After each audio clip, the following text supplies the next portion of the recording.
अस्सलाम वालेकुम। सेठी से सवाल के साथ मैं हूँ सैयद आयशा नाज, मेरे साथ मौजूद है नजम सेठी साहब। अस्सलाम वालेकुम। सेठ साहब, फॉलोअप है बलूचिस्तान इंसिडेंट का। कल आपने इस पे सैर हासिल गुफ्तगू की, सारे आपने पहलू इसके टच किए, लेकिन आज वो दोबारा एको हमें सुनाई दी। एक प्रेस कॉन्फ्रेंस आ गई, हम गुफ्तगू कर रहे थे कल आपसे, मैंने पूछा कि मीडिया हैंडलिंग कैसी रही इसकी। आज 11 तारीख को ये अटैक हुआ है और आज इस पे एक जॉइंट प्रेस कॉन्फ्रेंस थी वज़ीर आला बलूचिस्तान की और DGI SPR की। कमोबेश जो उसमें कंटेंट डिस्कस किया गया वो कल शो में आप बात कर चुके हैं कि इंडिया की जो पॉलिसी है रिगार्डिंग बलूचिस्तान, ये उसका तसलसल है।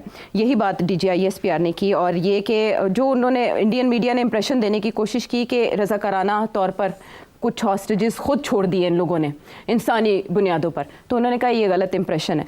इसके अलावा उन्होंने कहा कि वहाँ की सिचुएशन जो है, इन्वायरमेंट बहुत चैलेंजिंग है फॉर इंटेलिजेंस। कल आपने ये वाला नुक्ता भी उठाया था, उन्होंने इस बात से इनकार किया कि ये कोई इंटेलिजेंस फेलियर था। इसके अलावा नेशनल एक्शन प्लान के 14 पॉइंट्स की उन्होंने ज़रूरत पर जोर दिया और माजी भी कुछ डिस्कस किया। वज़ीर आला बलूचिस्तान ने कुछ निकात उठाए, DGI SPR ने तो उसके ज़ाहिर है वो पहलू जो स्ट्रेटेजिक थे या उस इशू से रिलेटेड ऐसी चीज़ें जो उन्होंने इन्फॉर्मेशन प्रोवाइड करनी थी वो की। आप सब कल बात कर चुके हैं, लेकिन जो सवाल आज मेरे जहन में उठा मुझे आपसे जानना है, इंडियन मीडिया जिस बात को लेकर ढंडोरा पीट रहा है या हमारे कुछ व्लॉगर्स भी इस इशू को उठा रहे हैं, वो ये कि वज़ीर आज़म जब आते हैं कोयटा जाके एक इजलास मुनक्किद करते हैं और वो जब स्टैट्स बताते हैं तो वो फिगर्स डिफरेंट होते हैं उन फिगर से जो आज DGI SPR ने एक सवाल के जवाब में बताए। इस तजाद में भी कोई क्लू है, कोई बात है? नहीं, मैंने प्रेस कॉन्फ्रेंस सुनी है और मेरा ख्याल है मोस्ट ऑफ द क्वेश्चंस के तो सही जवाब मिले हैं आज। पहली बात तो ये कि स्क्वायरली कहा है कि ये सपोर्ट कहाँ से मिल रही है जी, जो मैंने भी कल बात की थी। मेरा ख्याल था ये पहले कर देनी चाहिए थी उनको, मगर चले आज कर दी उन्होंने। आज के इंडिया इसके पीछे है, ये कुछ छुपी हुई बात नहीं है जी। ये और ये काफ़ी अरसे से पता है हमें इस बात का। कल ये बात कर देते, कल ही प्रेस कॉन्फ्रेंस कर लेते तो बेहतर था, मगर कल इसीलिए शायद नहीं की क्योंकि भी ऑपरेशन जारी था और शायद ये फ़िक्र था कि ऑपरेशन जारी के दौरान अभी हमें पूरी इतला नहीं है क्या हुआ कैसे हुआ, तो कोई सवाल ऐसा ना आ जाए जिसमें शर्मिंदगी हो कि हमें पता नहीं है इसका जवाब। तो इसलिए शायद नहीं की, इंतज़ार किया कि जब ये क्लीन अप हो जाए तो फिर पता चले। इसीलिए ये जो मसला बना है कि प्राइम मिनिस्टर साहब ने एक फ़िगर दिया है कि इतने लोग थे और दूसरी 339 उन्होंने बोला बाजियाब करवा लिए। अच्छा, अब वो इसका जवाब जो है वो तो मेरा ख्याल है सिंपल जवाब था, थोड़ा सा कॉम्प्लिकेट हो गया दिया गया, बट जवाब बड़ा सिंपल है जी कि कुछ टिकट कटे हैं कोयटा स्टेशन से, ठीक है, वो 400 से ज़्यादा थे जी, 440। और अब वो ये भी कहा गया कि कुछ लोगों ने चढ़ना था किसी और स्टेशन थे, वो भी यहीं से टिकट लेते हैं। हाँ। कोई इस किस्म की बातें थी, तो ये कोई नथिंग सीरियस, ये कुछ छुपाई हुई बात नहीं है कि इस शेयर लैक ऑफ नॉलेज की ये कितने थे और कितने आए, ये इवेंचुअली जाके क्लियर अप हो जाएगा। और अभी भी कुछ लोग डिसअपीयर्ड हैं, इधर हैं उधर हैं। सो मेरा ख्याल है this not such a big issue. इसको बनाना भी नहीं चाहिए इतना बिग इशू। आहिस्ता आहिस्ता आपको पता चल जाएगा एग्जैक्ट कितने थे, कौन कहाँ से चढ़ा और कहाँ हुआ।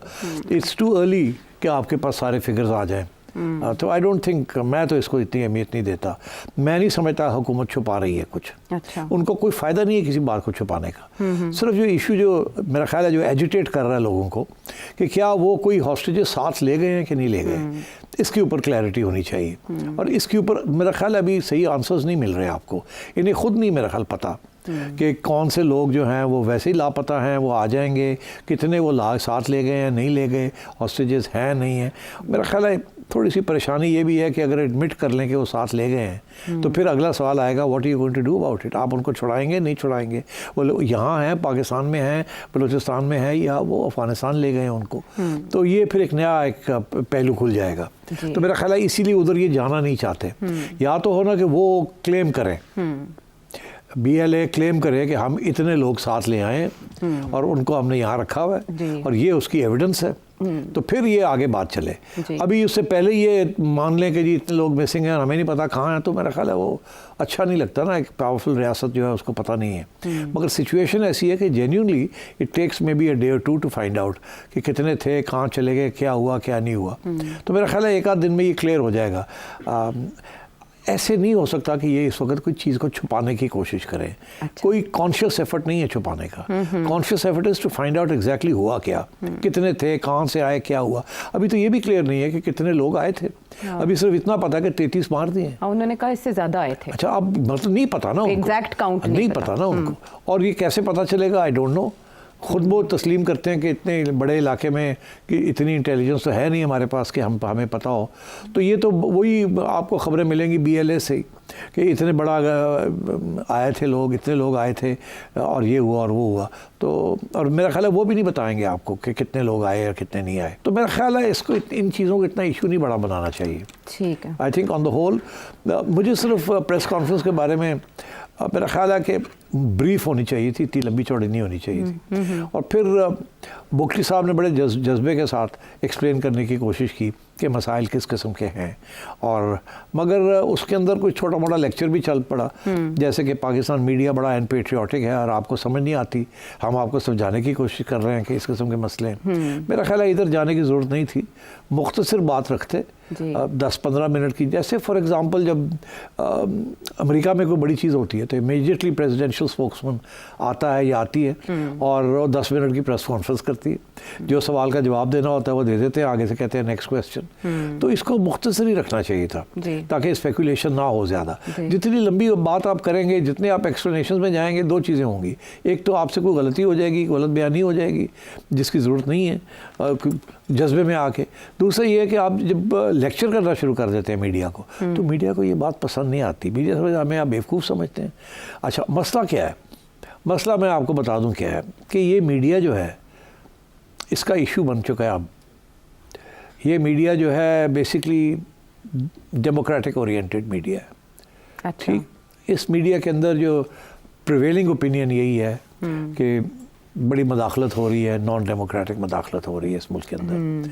और वो अब खुली तो कह नहीं सकते बिकॉज उसके भी कॉन्सिक्वेंसेस होते हैं। तो वो जो हॉस्टिलिटी नज़र आ रही है मीडिया की तरफ से कि हमारी बात नहीं सुनते, हम समझाने की कोशिश करते हैं और ये पेट्रियाटिक नहीं है, वो इसी उसके बेसिस यही है कि people here are not ready to accept कि there should be an establishment role in political affairs। तो उसकी वजह से, और क्योंकि हमदर्दियाँ बहुत से लोगों की कहीं और हैं, तो इसलिए ये मैं समझता हूँ कि इस किस्म की हॉस्टिलिटी आपको नज़र आती है। मेरा ख्याल है इस्टेब्लिशमेंट को इधर जाना नहीं चाहिए। जब प्रेस ब्रिफिंग्स होती है इधर जाना नहीं। आज नहीं गए ना? हाँ, लेक्चर देने की ज़रूरत नहीं है। आप मीडिया की पेट्रियटिज्म का ना चैलेंज करें। आप मीडिया को ये ना कहें इंडिया में तो ऐसे नहीं होता, आप क्यों पूछते हैं ऐसे सवाल, ये ना कहें आप सीधी सी बस सवाल आया, जो आपने जवाब देना दें, next next next, thank you very much, जाए, ख़त्म। ठीक है। आज वो अली मोहम्मद खान साहब वज़ीर दाखिला और वज़ीर दिफा पे भी बात कर रहे थे कि वो कहाँ रहे सारे अरसे में, उन्होंने क्यों नहीं सवालों के जवाब दिए या मीडिया को ब्रीफ किया। चले, ये वाला वाक़या तो ज़ाहिर है इसका फॉलो अप चलता रहेगा। अगर BLA की तरफ से भी कोई मौक़िफ़ आया तो फिर वो भी डिस्कस होगा। हम आगे चलते हैं और ज़रा मामलात की तरफ आते हैं जो वफाक और सिंध हुकूमत के दरमियान लटके हुए हैं। नहरों का मामला, 6 कैनाल्स का मामला, ग्रीन पाकिस्तान प्रोजेक्ट, उसको लेके शुरू में ऐसे लगा कि आसिफ अली जरदारी साहब ने सरेंडर कर दिया और मान गए और कोई सिग्नेचर वगैरह हो गए हैं ऐवान सदर में। ये बात सिंध के कौम परस्त रहनुमा कहते हुए दिखाई दिए और खामोशी भी थी।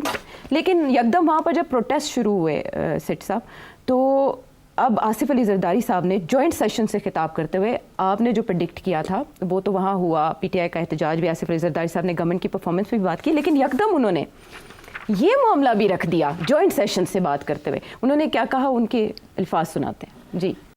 It is therefore my constitutional duty as a president, my personal obligation as a patriotic Pakistani to caution the House and the government that some of your unilateral policies are causing grave strain on the Federation.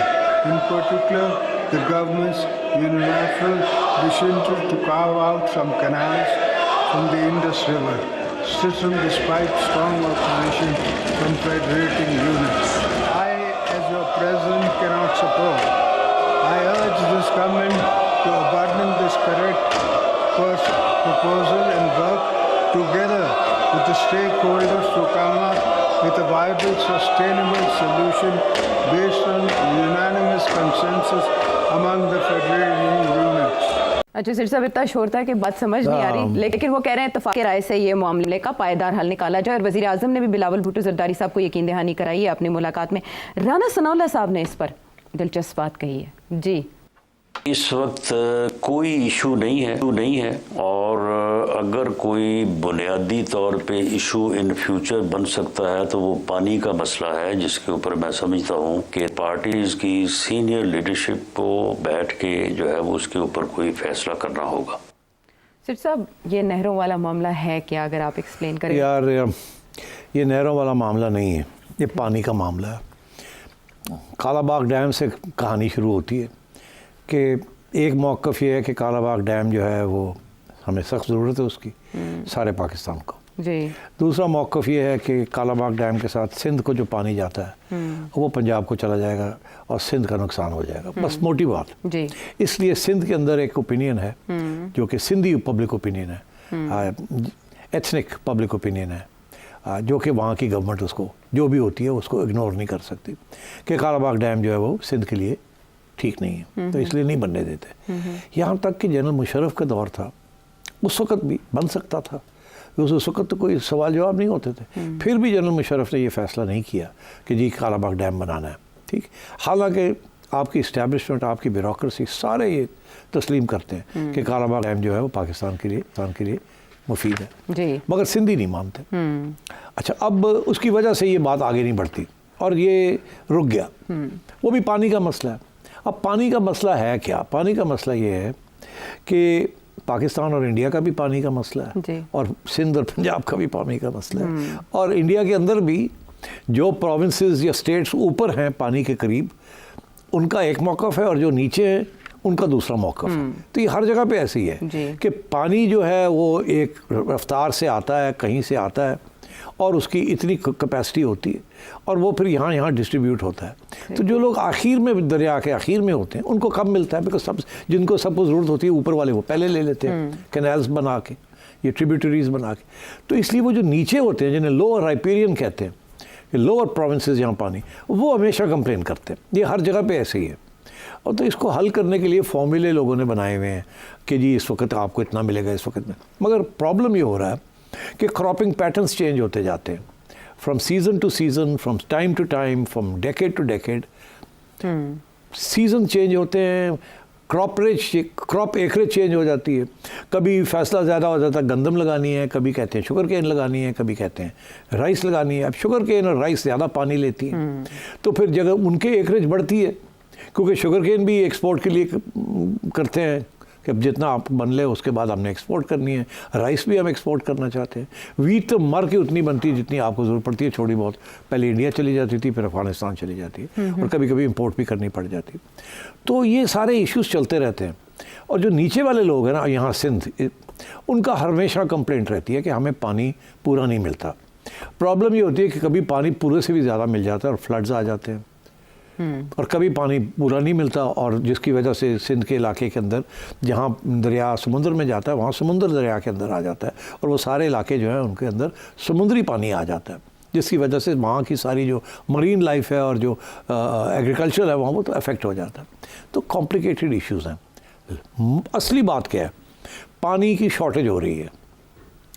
सही amount of पानी at the right time, सही जगह पे, वो दिन ब दिन problem बनता जा रहा है, जिसकी वजह से पानी के ऊपर झगड़े शुरू हो गए।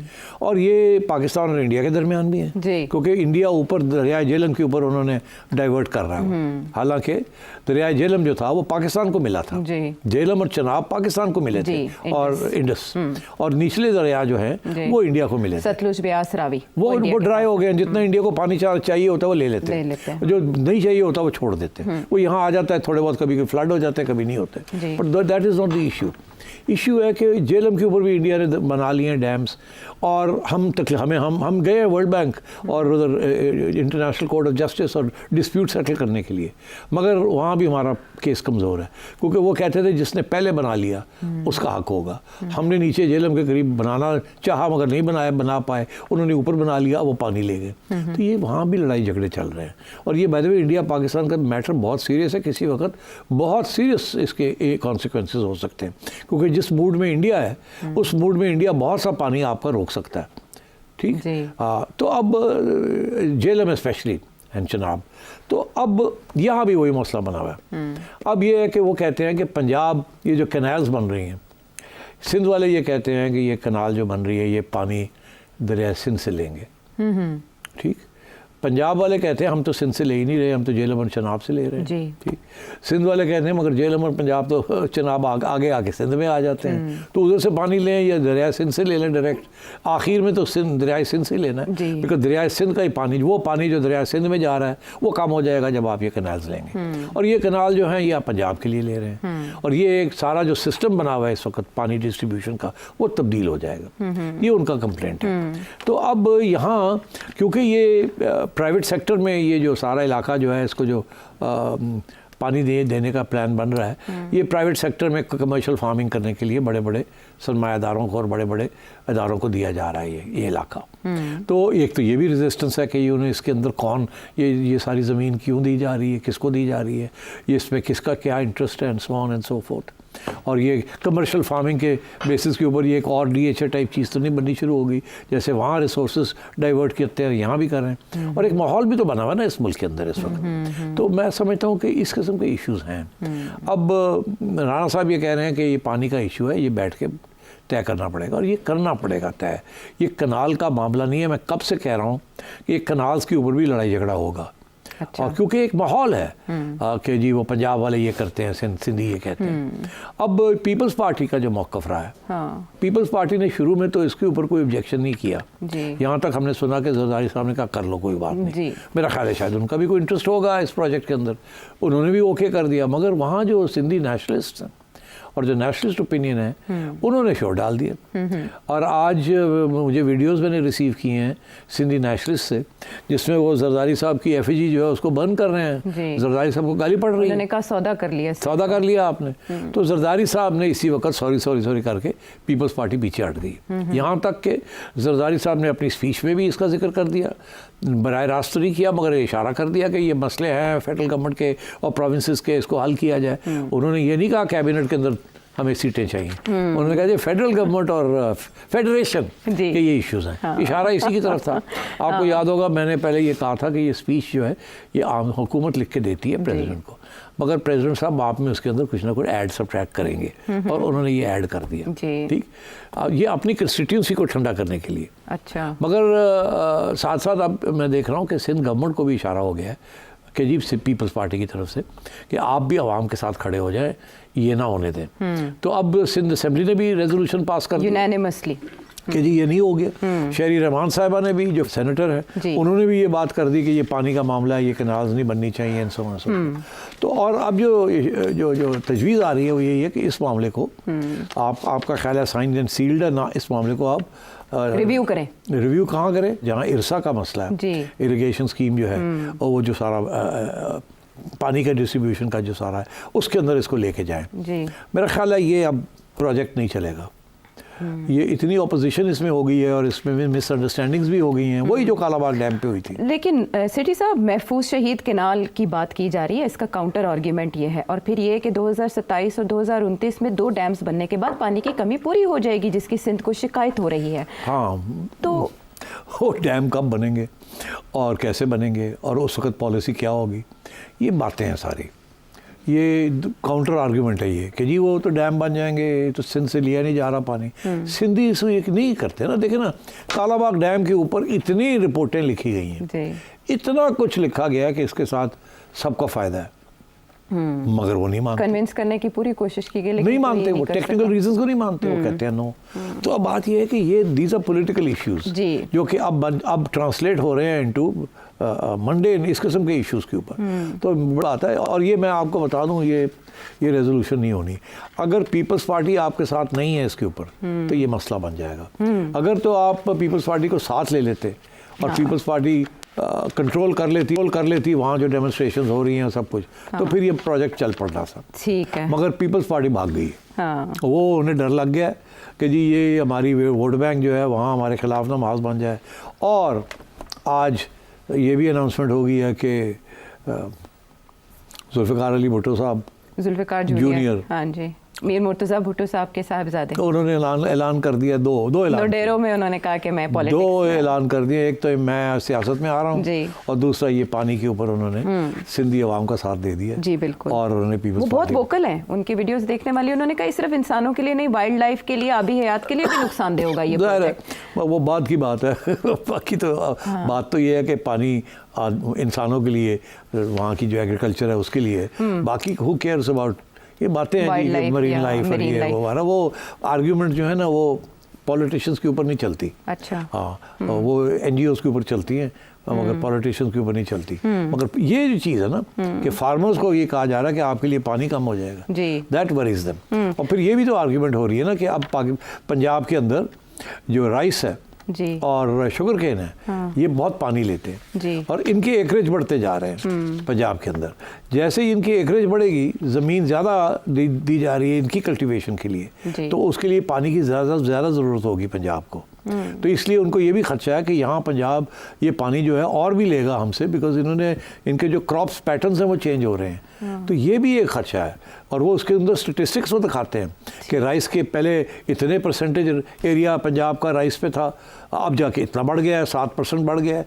शुगर केन का ये था, ये तो वो भी तो आपके खिलाफ फिर स्टेटिस्टिक्स देते हैं। हाँ। तो this is a serious matter. और ये मैटर को, पानी का जो मसला है एट 2 लेवल्स है। एक तो Pakistan is one of the most water scarce countries. दिन ब दिन ऊपर ग्लेशियर्स जो है वो मेल्ट कर रहे हैं, तब वहाँ पानी यहाँ से आता है, वहाँ से पानी आने का इम्कान अगले 10 साल में कम है कि अगले 10 साल में कम पानी आएगा ऊपर से, ठीक है, बिकॉज वहाँ रेनफॉल उतनी नहीं हो रही, क्लाइमेट चेंज की वजह से। तो वो इसलिए वहाँ से पानी कम, ऊपर से आपके जो इस वक्त जो पानी आ रहा है उसके ऊपर लड़ाई झगड़े शुरू हो गए।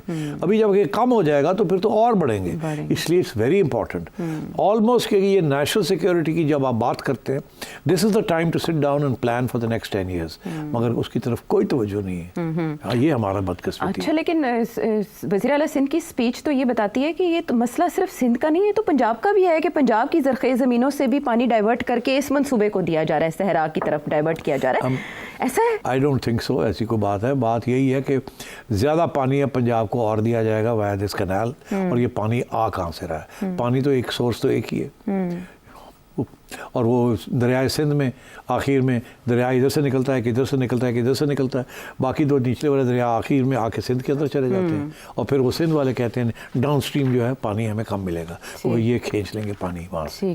तो अब डैम्स या तो होता ना कि डैम्स बन गए होते, कालाबाग डैम बन गया होता, बादशाह बन गया होता, ये सारे बन गए होते, तो जब किसी को पानी कम आ रहा है तो वो डैम खोल के तो पानी दे।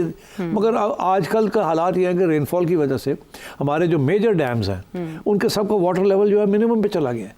अब किसी को पानी की ज़रूरत होगी तो पानी नहीं मिलेगा इनको। तो ऑलरेडी ये प्रेडिक्शंस हो रही हैं कि ये जो आगे सीज़न आ रहा है सोइंग का, उसके पानी कम मिलेगा लोगों को, पंजाब में भी और सिंध में भी जी, चेत बैसाख के। तो दिस इज, अगर अभी बारिशें ना हुई और तो ऊपर तो पानी कम रह गए, और आपके पास रेजर्वायर्स ही नहीं है, आपके रेजर्वायर्स नीचे आ गए हैं जहाँ से और इनको नीचे नहीं किया जा सकता। तो वी हैव स्टोरेज प्रॉब्लम्स, और जब ज़्यादा पानी आ जाता है बिकॉज बारिशें ज़्यादा होती है तो फ्लड्स आ जाते हैं, पानी ज़ाया हो जाता है। तो we have this huge problem कि ज़्यादा पानी को हम नहीं हैंडल कर सकते, कम पानी को हम नहीं हैंडल कर सकते, ऊपर वाले और नीचे वालों के दरमियान लड़ाई झगड़े शुरू हो जाते हैं, फिर इंडिया पाकिस्तान के इश्यूज चल रहे हैं। ये have to sit down and sort this out. This is far more dangerous for Pakistan in the long run than any terrorism और एनी डेमोक्रेसी और एनीथिंग लाइक दैट। वज़ीर आज़म कन्विंस कर पाएंगे या इस मामले का सोल्यूशन निकल आएगा? आसिफ साहब, प्रेडिक्ट करते हैं आप? वज़ीर आज़म ने यकीन दहानी कराई बिलावल भुट्टो ज़रदारी को छोड़ दें। चलिए, ऐसी बात में आपके हमने जवाब समझ लिया है। वापस आते हैं हम एक ब्रेक के बाद।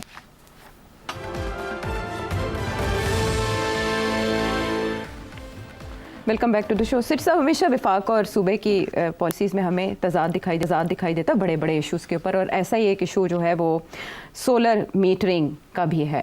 अभी जो ताज़ा खबर आ रही है वो ये कि सोलर पैनल यूज़र्स के लिए टर्म्स ही तब्दील कर दिए गए हैं, तो इसके नताइज क्या होंगे जब विफाक कहीं और सूबा कहीं होगा?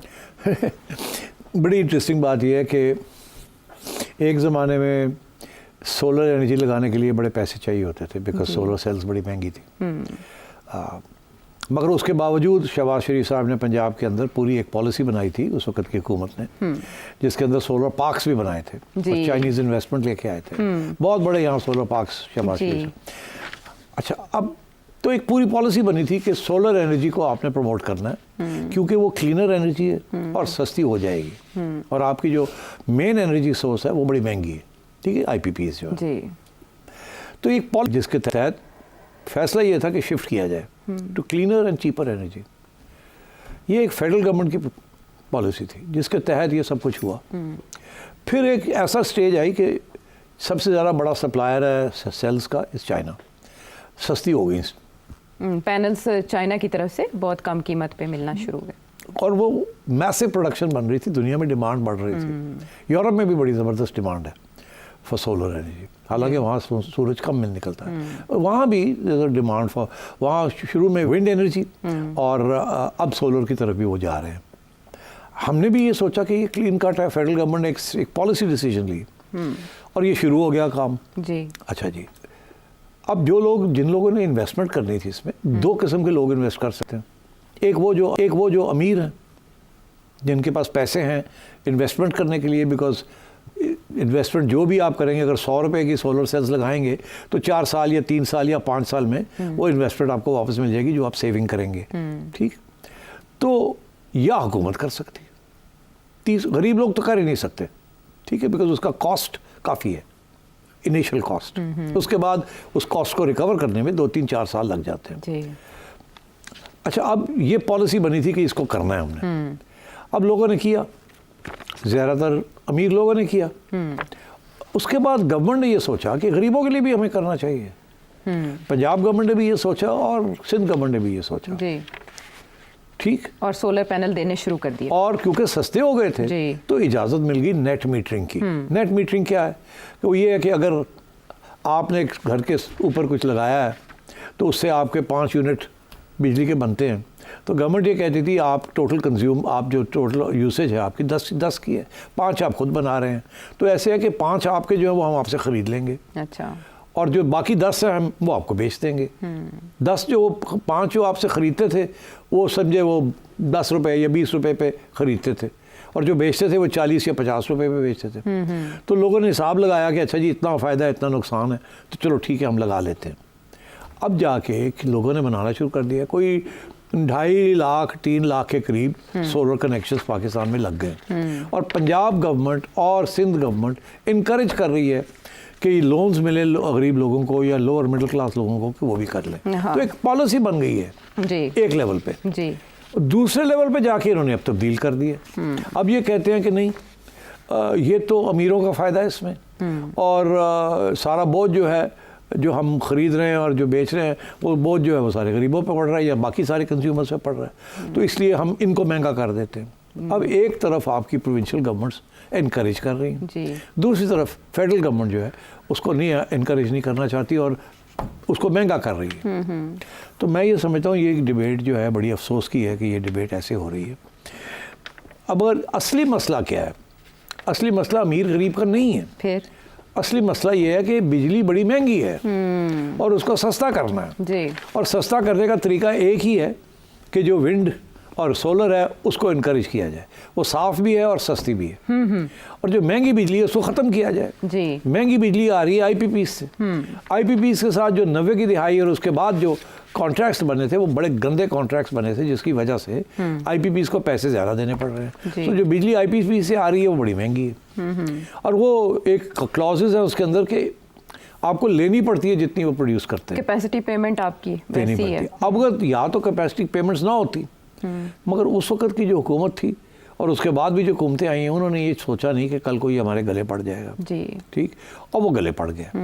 अब ये उनको बुला के धमकियाँ देते हैं कि कम पैसे लो, अपने कॉन्ट्रैक्ट तब्दील करो, उनमें से कुछ मान गए हैं कुछ नहीं मान रहे और ये मामला चल रहा है। इन द मीन वाइल सारा बोझ जो है अब वो सोलर के ऊपर डाल रहे हैं जी कि जी फिर आप लोग और पैसे दें।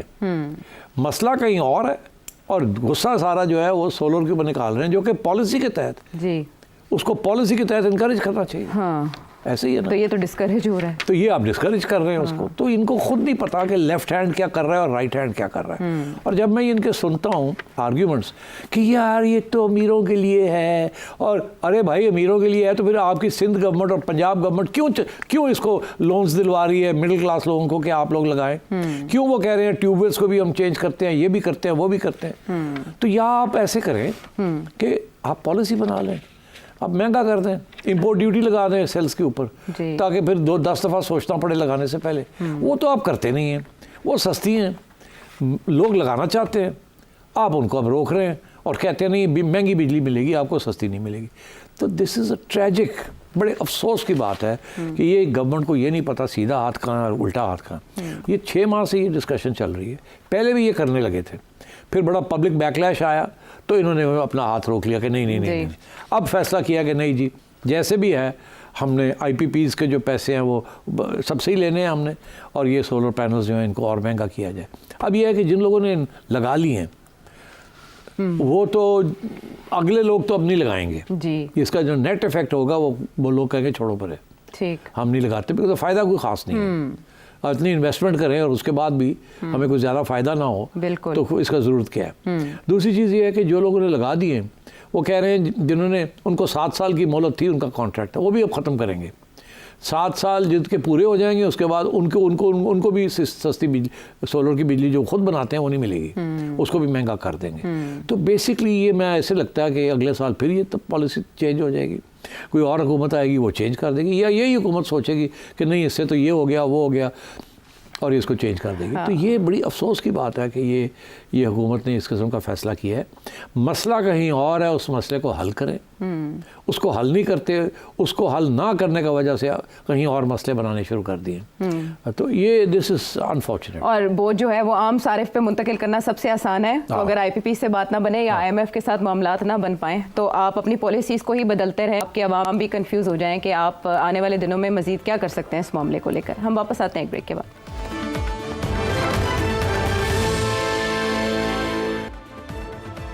शो में साथ देने का शुक्रिया। गवर्नमेंट की पॉलिसीज़ तो डिस्कस होती रहेंगी, शायद इसके कुछ एस्पेक्ट आप अभी भी बात उस पर करना चाहते हैं, लेकिन हम आने वाले प्रोग्राम्स में उठा रखेंगे। ज़ाहिर है अभी तो ECC से मंजूर हुए, आगे चलेगी, जब अनाउंस होगी तो फिर हम इस पर डिस्कशन करेंगे। आपके व्यूवर्स के क्वेश्चन सिटी साहब शामिल कर लेते हैं। सबसे पहले झेलम चलते हैं, जिसको याद किया हमने।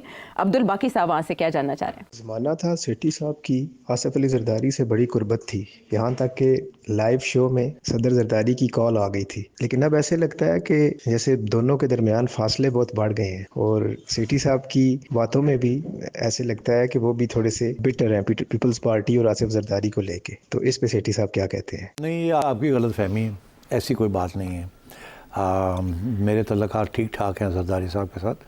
कोई एक छोटा सा मसला हुआ था जिसमें कुछ शायद इत्तेफाक नहीं था एक दूसरे के दरमियान, मगर मैं इस बात को समझता हूँ। जरदारी साहब चाहते थे कि ज़का अशरफ साहब को चेयरमैन PCB लगाएं, नवाज शरीफ साहब चाहते थे कि वो मुझे लगाएं, आपस में फ़ैसला हुआ कि ज़का अशरफ को लगाएंगे, ख़त्म होगी बात। तो इसमें, और उस वक़्त मैंने ये कह भी दिया था कि मैं इन दोनों पार्टीज़ के दरमियान अगर कोई झगड़ा है तो उसमें मैं बीच में से निकल जाता हूँ। तो इसके अलावा और कोई ख़ास बात नहीं है। याद रहे कि जरदारी साहब, लोग भूल जाते हैं मगर मैं फिर याद दिलाता हूँ कि 2013 में जरदारी साहब ने मुझे नॉमिनेट किया था फॉर चीफ मिनिस्टर पंजाब। लोगों को याद नहीं है, लोग समझते मुझे नवाज शरीफ साहब ने लगाया था। नहीं, पीपल्स पार्टी की तरफ से पहले दावत आई थी कि हम आपका नाम प्रपोज़ करना चाह रहे हैं, तो उन्होंने नाम मेरा प्रपोज़ किया था। उसके बाद मियाँ साहब का फ़ैसला था कि वो अपने कोई 2 नाम देंगे या वो भी मुझे सपोर्ट करेंगे कि नहीं। तो मियाँ साहब ने और उनके लोगों ने 2-3 दिन इसके ऊपर सोच विचार किया और फिर ये फ़ैसला किया कि वो ख़ुद अपने कोई नॉमिनीज़ नहीं देंगे, वो भी मुझे सपोर्ट करेंगे। तो इवेंचुअली फिर इमरान खान साहब ने भी मुझे सपोर्ट किया। तो मैं तो बड़ा मशहूर हूँ जरदारी साहब का कि उन्होंने उस वक़्त मेरा नाम प्रपोज़ किया था और मेरे कोई झगड़े नहीं हैं उनके साथ। जो डिफरेंसेस ऑफ ओपिनियन वो तो नून लीग के साथ भी हैं, पीपल्स पार्टी के साथ भी हैं, PTI के साथ भी हैं। मेरा एक मौक़िफ़ है मुख्तलिफ़ चीज़ों के ऊपर, मैं वो बयान कर देता हूँ। तो ऐसी कोई बात नहीं है। मेरा ख्याल है वक्त आ गया कि मैं जाके ज़रा जरदारी साहब को सलाम दुआ ले लूँ, क्योंकि ये जो गलत फहमियाँ चल रही हैं ये होनी नहीं चाहिए। अच्छा, अब हम शांगला से फजल हादी साहब का सवाल शामिल करते हैं। खान साहब जब इस बार इक़्तिदार में आएगा तो फिर उसका रवैया कैसा होगा? मिसाल के तौर पर आदलिया के अंदर वो कौन कौन सी तब्दीलियाँ लाएंगे, नेब के साथ क्या करेंगे, और रिसेंटली आइन में जो तरामीम कराई गई क्या ये सब कुछ मनसूख कर देंगे? और ख़ास तौर पर अपोजिशन के साथ क्या होगा? क्या वो फिर से नवाज़ और शहबाज को लंदन भगा देंगे? और जरदारी के साथ क्या करेगा? इतने से लंबे चौड़े सवाल आपने कर लिए और पहले ही आपने ये फ़ैसला कर लिया कि वो इक़्तिदार में आ रहे हैं। पहला सवाल तो ये है कि आ रहे हैं कि नहीं आ रहे हैं, और अगर आएंगे तो उस वक्त सूरत हाल क्या होगी, कौन सी कॉम्प्रोमाइज़ करनी पड़ेंगी या नहीं करनी पड़ेंगी। तो ये सवाल का पहले जवाब हो जाए तो उसके बाद फिर सोचा जाए कि अगर वो आते भी हैं तो किस किस्म की सूरत हाल होगी जिसमें उनको कुछ फ़ैसले करने पड़ेंगे।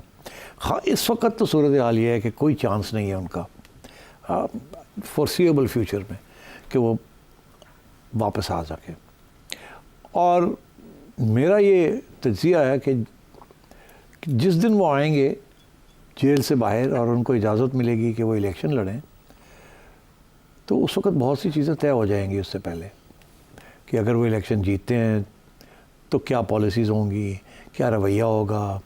उससे पहले बहुत सी चीज़ें सेटल करनी पड़ेंगी, किस किस्म के इलेक्शंस होंगे, किस किस्म की गवर्नमेंट बनेगी, किस किस्म की इंटरिम गवर्नमेंट बनेगी, क्या कानून होगा रिगार्डिंग एक्सटेंशंस। बहुत सी चीज़ें सेटल करनी पड़ेंगी खान साहब के साथ, और उनको इंस्टीट्यूशनलाइज करना पड़ेगा।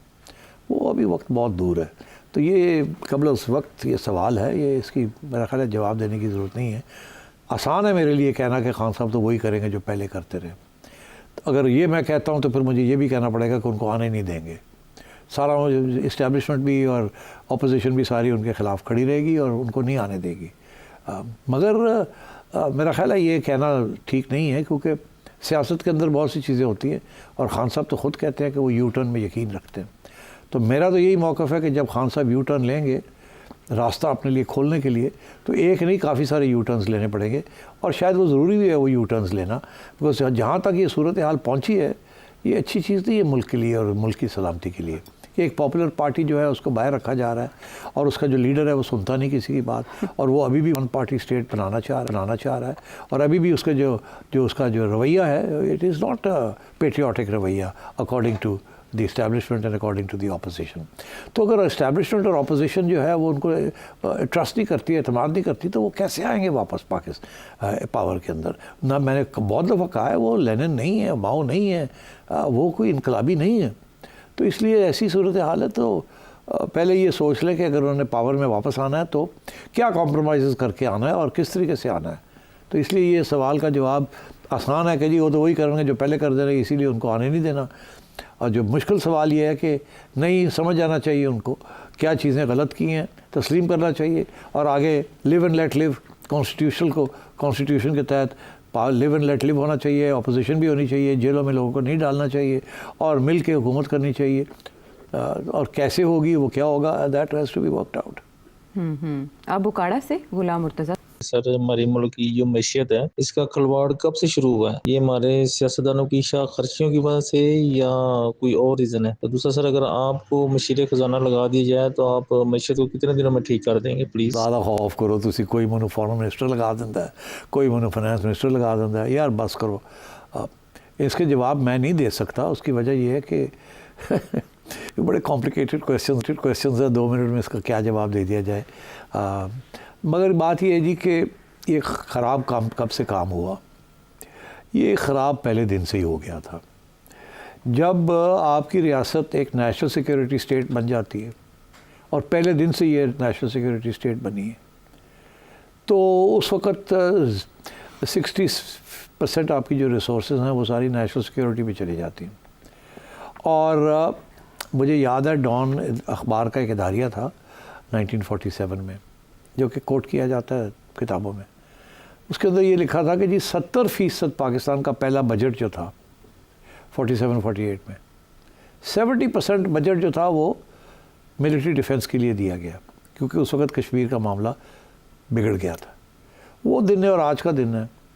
नेशनल सिक्योरिटी के ऊपर जो रिसोर्सेज हम दे रहे हैं they are out of proportion to the revenues that we have, और इसलिए आपके पास पैसे नहीं हैं to do development and so on, और गुर्बत को दूर करने के लिए, तालीम के लिए, हेल्थ के लिए एंड सो ऑन। आप नेशनल सिक्योरिटी पे आपने खर्च किए, मगर वो नेशनल सिक्योरिटी जो है अब वो अभी तक एक नेशनल सिक्योरिटी इशू चल रहा है, और वो पहले कश्मीर का मामला था, अब अफ़गानिस्तान का मामला बन गया है।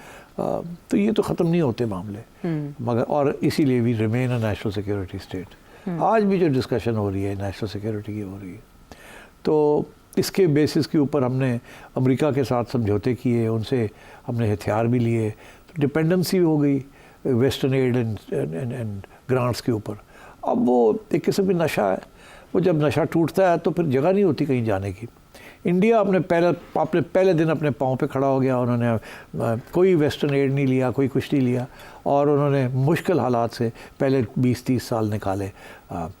मुझे याद है यहाँ पाकिस्तान के अंदर अमेरिकन गाड़ियाँ फिरती थी, बड़ी बड़ी शेवरलेस, ओल्ड्समोबिल, लंबी लंबी गाड़ियाँ फिरती थी 50s में और 60s में, और इंडिया के अंदर वही एम्बेसडर और गाड़ी टीचर किस्म की गाड़ियाँ चलती थी, मिनिस्टर्स भी उसी में थे, क्योंकि वो ख़ुद बना रहे थे, इंपोर्ट नहीं कर रहे थे। उन्होंने अपनी हैवी इंडस्ट्री बना ली, स्टील इंडस्ट्री बना ली, ख़ुद मैन्युफैक्चरिंग बेस बना लिया। हमने सारा कुछ ही इंपोर्ट करना शुरू कर दिया, हमें पैसे मिल रहे थे अमेरिका से, हमने कुछ अपना बेस ही नहीं बनाया। हार्वर्ड के लोग आके आपको कहते थे कि ये इंपोर्ट करो, ये इंपोर्ट करो, ये करो, तो आपने तो बेस ही नहीं बनाया। तो ये dependency, national security state, foreign add, grants, और आपने America backed alliances, security alliances के अंदर आप चले गए, और साथ साथ आपने इंडिया के साथ झगड़ा रखा कश्मीर के ऊपर, तो उसकी वजह से आप यहाँ आज आ गए। ना आप इधर जा सकते हैं ना उधर जा सकते हैं, कश्मीर का मामला वहीं का वहीं है, और अब नए मामले खुद शुरू हो गए हैं दूसरे बॉर्डर के ऊपर। और अमेरिका जो एक ज़माने में आपका सपोर्टर था वो अलविदा करके चला गया, और आपको समझ नहीं आ रही अब करना क्या है आपने। तो सियासतदानों की शाह खर्चियाँ कितने हिस्सेदार हैं इसमें? इसमें जी ये सारी जो पॉलिसीज़ हैं इसके अंदर सारे ही इन्वॉल्व हैं। जो लोग जिनको फ़ायदा हुआ, फ़ायदा बड़े बिजनेसमैन को हुआ, फ़ायदा ब्यूरोक्रेसी को हुआ, फ़ायदा जुडिशरी को हुआ, फ़ायदा प्रोफेशनल्स को हुआ जो टैक्स नहीं देते, क्योंकि प्रेशर ही नहीं था टू डू ऑल दिस। तो अगर प्रेशर होता कि आपने अपने पाँव पे खड़ा होना है तो आप खड़े हो जाते जैसे इंडिया ने। यहाँ तो आप पहले दिन से मोहताज हो गए। अब जब वो उन्होंने बंद किया आपको जो पैसे देते थे, तो फिर आपको समझ आइए हुण की करिए, तो हुण की करिए, हुण तुहाडे सामने ही हुण की करिए, हुण जो कर रहे हैं वो करना पै रहा है। ये अगर आप 40 साल 50 साल पहले आहिस्ता आहिस्ता ये करना शुरू कर देते तो आज यहाँ ना आते आप। तो आप तो एक बिल्कुल डिपेंडेंट किस्म के मुल्क हैं, और चाबियाँ किसी और के पास हैं, और अब आपको समझ नहीं आ रही कि किसी उनको छोड़ के तो कहीं और जाएं तो जाएं कहाँ, केड़े पासे जाइए, मंजी कितने जाके डाइए। चले इस सवाल के अलावा जो हमें सवाल आए वो अली स्कॉटलैंड से, डॉक्टर गुलरेज उकाड़ा से, गुल पिशावर से, उमर फारूक बूरेवाला से। आइंदा प्रोग्राम के सवाल शामिल करने का वादा अगले प्रोग्राम तक के लिए अल्लाह ने के बाद।